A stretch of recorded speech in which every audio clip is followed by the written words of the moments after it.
สวัสดีครับวันนี้พามารีวิวรถแมคโครนะครับ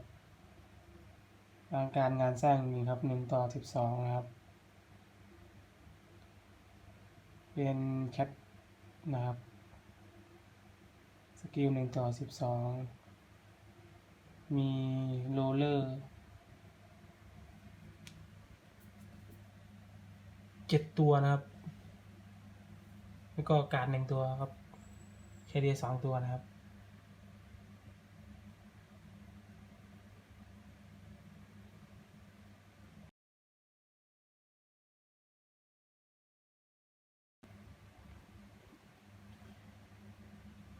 ยังไม่มีกระจกนะครับยังไม่ติดกระจก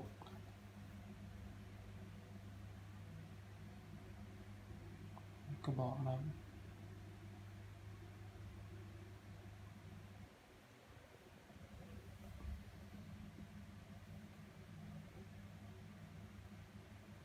ดูด้านหลังกันนะครับ